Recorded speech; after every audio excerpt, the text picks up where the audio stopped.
Good morning students, how are you student? Today we'll read chapter 4 India's maritime wonders. In this chapter we'll read about Indian Navy. हम इस chapter में समुद्री सेना के बारे में पढ़ेंगे.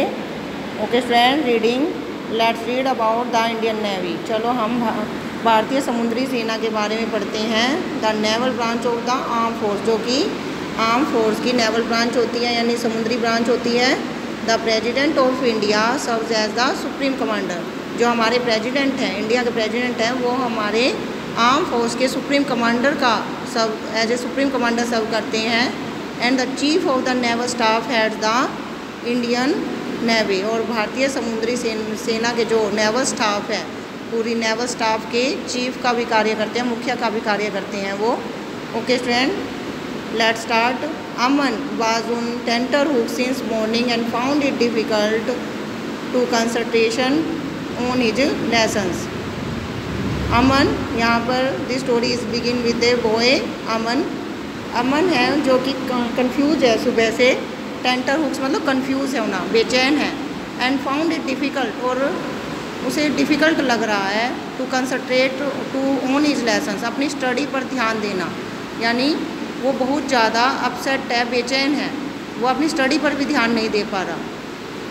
ही could not even enjoy the game of cricket that the senior boys played against the team of a neighbouring school and won hands down. He could not even enjoy the game of a cricket. वह cricket की game जो इंटरशिप tournament हो रही है उसके school में, जो उसका पड़ोसी स्कूल है यानी उसके पास वाले स्कूल के साथ सीनियर बॉयज़ के बीच में इंटर स्कूल टूर्नामेंट हो रही है, वो उसको भी इंजॉय नहीं कर पा रहा. जबकि उसकी टीम एंड वोन हैंड्स डाउन का मतलब है कि जबकि उसकी स्कूल की टीम जीत रही है तब भी वो उस गेम को इंजॉय नहीं कर पा रहा है, वो इतना अपसेट है. He was longing to get home. वह घर जाने के लिए उत्सुक है. लॉन्गिंग मतलब उत्सुक. And talk to his uncle Vikrant who was home on a short holiday. और वह अपने अंकल विक्रांत से बातें करना चाहता है जो कि घर पर आए हुए हैं. छोटी मतलब शॉर्ट हॉलीडे मतलब थोड़ी छुट्टियों लेकर घर पर आए हुए हैं. Uncle Vikrant served in the Indian navy and he always regaled Aman and his friend with stories of his boys and interesting experience. जो अंकल विक्रांत है वो भारतीय समुद्री सेना में कार्य करते हैं. एंड ही ऑलवेज रिगेल्ड, वो हमेशा अमन और उसके फ्रेंड को अपनी समुद्री यात्रा, वॉयजेज होता है समुद्री यात्रा, और अपने इंटरेस्टिंग एक्सपीरियंस के बारे में कहानियाँ सुनाते हैं. उन्हें क्या करते हैं, नॉलेज देते हैं. Joyous anticipation of the stories that awaited him gave wings to Aman's feet and he raced home as soon as school was over. जो joyous anticipation of the stories that awaited him, यानी जो आनंद उसे कहानियों से मिलता है जिसका वो इंतज़ार कर रहा था, स्कूल ख़त्म होते ही, as soon as the school was over, जैसे स्कूल ख़त्म होता है वह ऐसे दौड़ता है घर की तरफ जैसे उसके पंख लग गए हो. Okay students, have you understood. Next passage है हमारा. Uncle Vikrant was in the veranda sipping A cup of T and chatting leisurely with A friend of his when Aman reached his house. Uncle Vikrant जब वो घर पर पहुंचा, अमन reached his house, जब घर पर पहुंचा अमन, तो अंकल विक्रांत कहाँ थे, वेरांडा में, बरामदे में बैठे हुए थे. Sipping A cup of T, चाय की चुस्कियाँ ले रहे थे. सिपिंग में चुस्कियाँ लेना. And chatting leisurely with A friend, और अपने एक फ्रेंड से बातें कर रहे थे. ही स्माइल चेयरफुली एट हिम, उन्होंने उसकी तरफ स्माइल किया, अमन को देखकर स्माइल किया. एंड सेड, और कहा, not playing football this evening, क्या इस इवनिंग आपने फुटबॉल नहीं खेलना. अमन शुक हिज हेड वेमेंटली, अमन ने ना में सिर हिलाया, यानी ना करते हुए सिर हिलाया. No, you promised me that you tell me all about your work and you can't back out now. अब अमन कह रहा है, नो नहीं, मैं आज फुटबॉल खेलने नहीं जाऊंगा. आपने प्रॉमिस किया था, आपने वादा किया था कि आप अपने कार्य के बारे में मुझे बताएंगे, और अब आप you can't back out now, अब इससे पलट नहीं सकते। I don't mean to said uncle Vikrant, uncle Vikrant कहते हैं कि भी मैं कहाँ पलट रहा हूँ। My friend Naren pointing to his friend who also works with me and is posted on the same ship, and I will answer all your questions and tell you all that you wish to know। अब वो अपने friend की तरफ, मतलब जो uncle Vikrant है, जो जिनसे वो बातें कर रहे थे, वो अपने फ्रेंड की तरफ उंगली करते हुए कहता है, पॉइंट करते हुए कहता है कि ये मेरे फ्रेंड है नरेन, उसको इंट्रोड्यूस करा रहा है अमन को। Who also works with me, जो कि मेरे साथ ही कार्य करते हैं और मेरे ही शिप पर पोस्टेड है। I will answer all your question, वो कहते हैं कि मैं तुम्हारे सारे क्वेश्चनों का आंसर दूंगा, चिंता मत करो। And tell you all that you wish to know, और मैं तुम्हें जो तुम पूछना चाहते हो मैं सब कुछ बताऊंगा। The main responsibility of the navy is to protect the coast line so that enemies don't target us, isn't it, asked Aman. अब अमन ने क्वेश्चन पूछा कि जो मेन रिस्पॉन्सिबिलिटी होती है समुद्री सेना की, is to protect the coast line, क्या जो समुद्री बाउंड्री है उसको प्रोटेक्ट करना है। So that enemies do not target us, ताकि जो एनिमी है वो हम पर अटैक ना कर सके। इजंट इट, क्या यह है। ओके स्टूडेंट, समझ आ गया। Now we are moving on next page.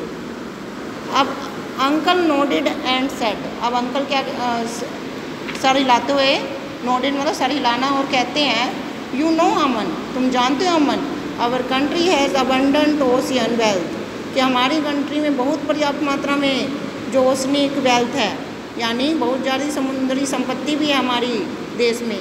Comprising a large number of island territory, जो कि बहुत आइलैंड टेरिटरीज में फैली हुई है, मतलब वहाँ से प्राप्त होती है।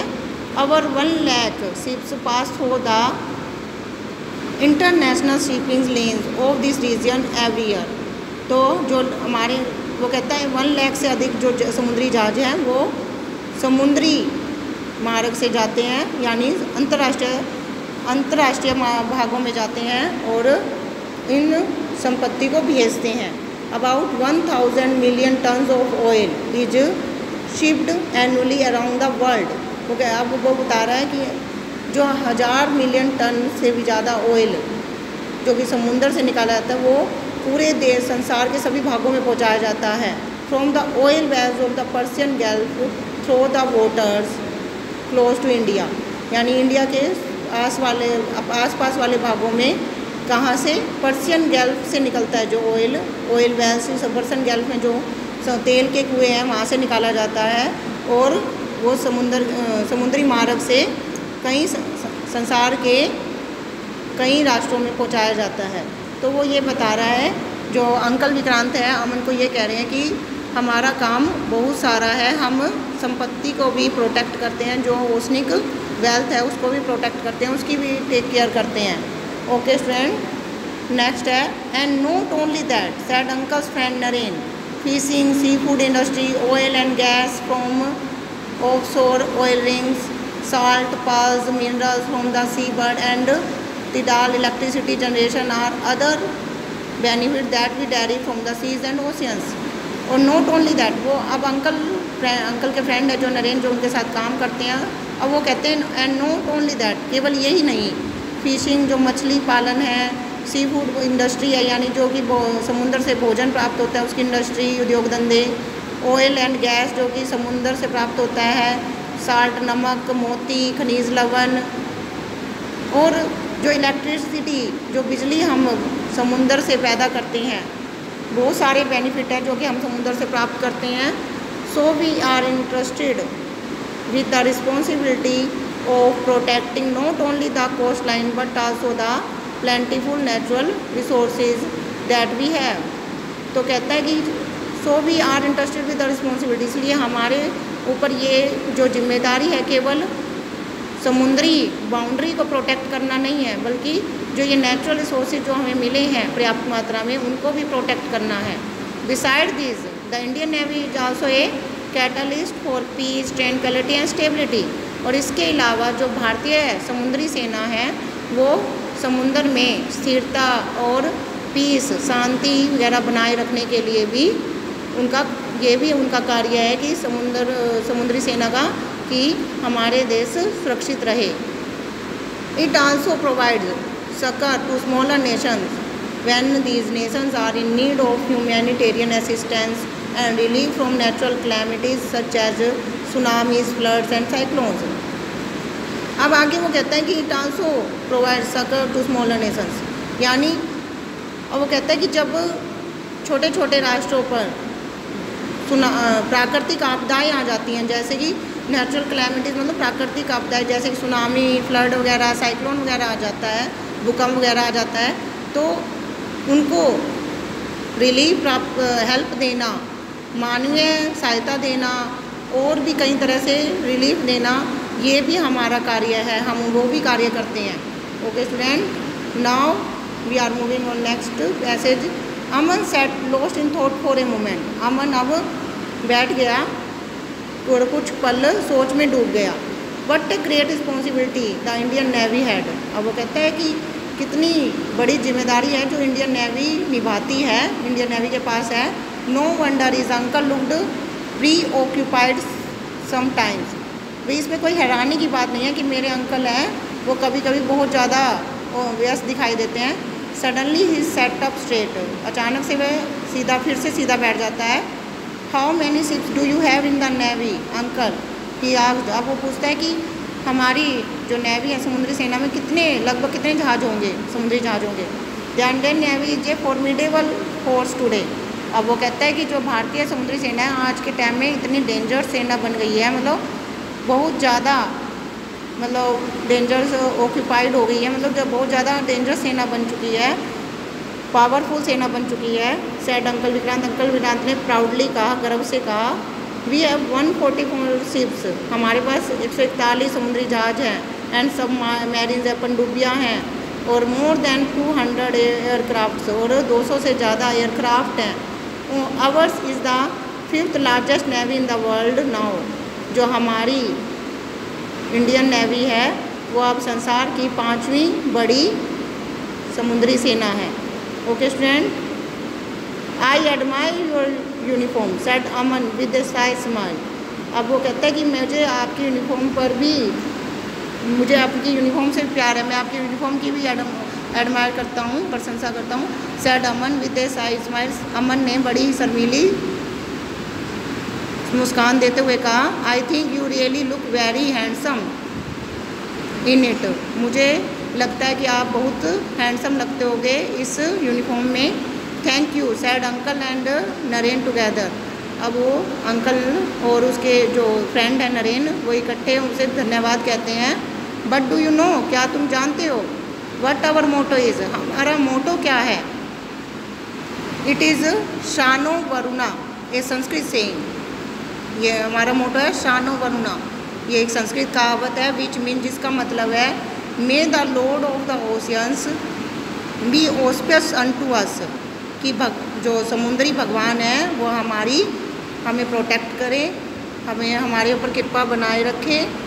Okay students, have you understood. Next है we do need the protection of the seas said uncle Vikrant on a more serious note.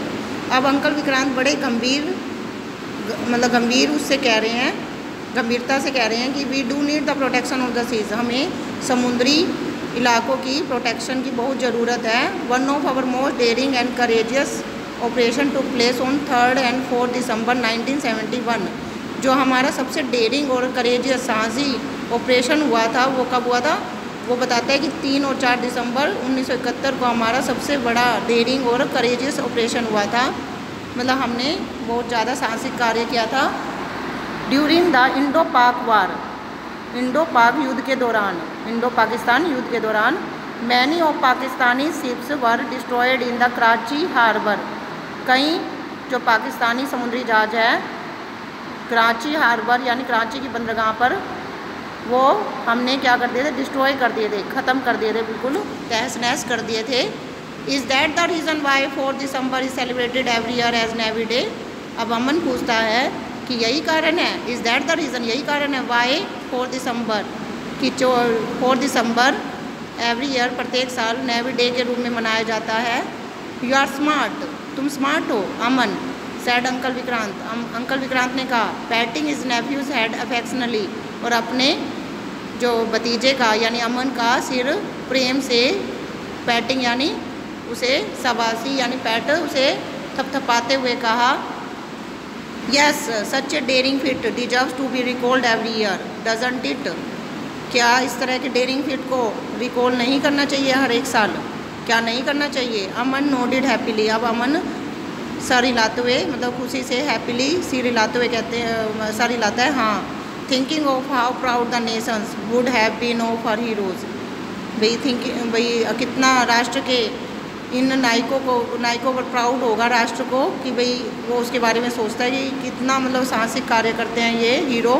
Okay student, this is enough for today, have a nice day.